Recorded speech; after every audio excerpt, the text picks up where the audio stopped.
OK, petite anecdote. Quand tu es le conjoint d'un prof, tu vis des événements miraculeux et tu vis des événements rocambolesques de jour en jour. 13 mars 2020, avant COVID. On entend parler, mais on ne sait pas c'est quoi encore. C'est un beau vendredi, il fait beau, on est bien, c'est le fun, je suis en congé, les enfants sont à l'école, ma blonde est à l'école. Ça commence, le téléphone sonne vers midi. Chérie, déjà quand elle dit chérie, tu sais que t'es dans le trouble, c'est sûr. Elle dit, tu te souviens-tu, tu sais, Étienne à l'école, il aime beaucoup la pêche. Oui, ouais, cool, ok, parfait. C'est quoi, tu veux, je te prenne des photos du prochain voyage, qu'est-ce que tu veux?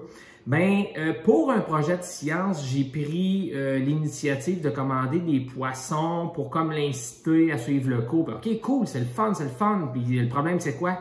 Elle dit, c'est parce que les écoles vont fermer pour 2 semaines. Pas de problème. Mais elle dit, c'est parce qu'il faudrait les sortir pour pas les faire mourir. J'ai dit, t'es-tu sérieux? Des poissons, si tu niaises, là, des poissons. Touche même pas à ça, toi, des poissons. Ouais, mais elle dit, c'est ça, là, il faudrait que tu viennes m'aider. Fait que là, avec mon grand cœur de généreux, je suis parti avec mon auto. Pour vous donner une idée, elle est au 5e étage de sa classe, avec 50 trucs d'un aquarium. Et là, elle me dit, il faudrait les emmener à la maison.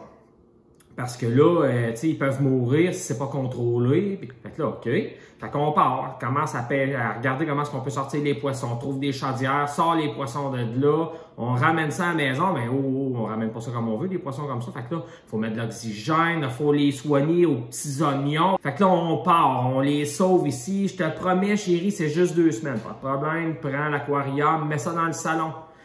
Remets les poissons. Après une journée ou 2, même dans la voiture, je fais j'ai l'impression que je suis dans le chaloupe à la pêche, mais ça sent le poisson ici. Hein. Fait que là, on fait la petite besogne, tout est beau, tout est parfait, les 2 semaines arrivent. Moi, je me prépare à envoyer ça, à retourner ça à l'école. On s'aperçoit que les écoles ne rouvrent pas bientôt. Fait que on sacrifie un peu l'odeur de la maison pour sentir le poisson. Fait qu'on tosse ça plus longtemps.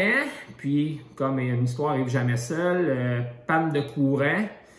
Et là, ma blonde, de pas me dire « Oh non, on va perdre le congélateur ». Elle me dit « Oh non, mes poissons ». Là, je fais « Ouais, mais c'est parce qu'on a fait l'épicerie, tout est dans... » Non, les poissons, c'est important. Je peux pas annoncer à mes élèves que les poissons sont morts parce qu'on a manqué de courant. OK, pas de problème. Fait que là, on trouve une solution pour donner de l'oxygène aux poissons. Ben, tu sais, c'est des petits poissons, c'est à peu près long comme ça. Là, pendant 2-3 mois, il a fallu mesurer les poissons, nourrir les poissons, peser les poissons pour là, réussir à prendre des vidéos pour montrer aux élèves que les poissons sont toujours vivants parce qu'il ne faudrait pas leur apprendre que les poissons sont morts. Et tout ça pour finir par dire que l'école n'a jamais rouverte avant la fin du projet. Fait que pendant 3 mois et quelques, on a eu des poissons dans notre maison à leur donner des petits noms parce que l'on était rendu friendly ensemble. Elle a pris la peine d'appeler son élève avec ses parents pour lui dire « Est-ce que vous voulez qu'on aille porter les poissons dans la rivière en arrière de chez vous en accord avec ceux qui faisaient l'étude de poissons? » Ils ont dit « Oui, pas de problème. » Donc, on a repêché nos 50 poissons. Parce que oui, on les a tous sauvés. On a repêché nos 50 poissons, on est allé porter ça à la rivière pour être sûr de les mettre dans un endroit stratégique pour eux. Mais tu sais, quand on dit que les profs sont attachés à leur métier, sont attachés à leurs élèves, mais tu sais, c'est dans des situations comme ça que tu t'aperçois que c'est pas juste à l'école, c'est le bien-être des enfants, même à la maison. En continuant à leur envoyer des vidéos, elle faisait des vidéos avec eux autres, elle les appelait pour leur montrer l'évolution des poissons. Fait que tu sais, un prof, c'est plus qu'une personne, c'est un être humain qui chérit vos enfants autant qu'un parent peut le faire. Donc, j'espère que chacun d'entre nous va avoir une pensée pour eux, pour avoir une reconnaissance envers les professeurs pour ce qu'ils font pour nous aider.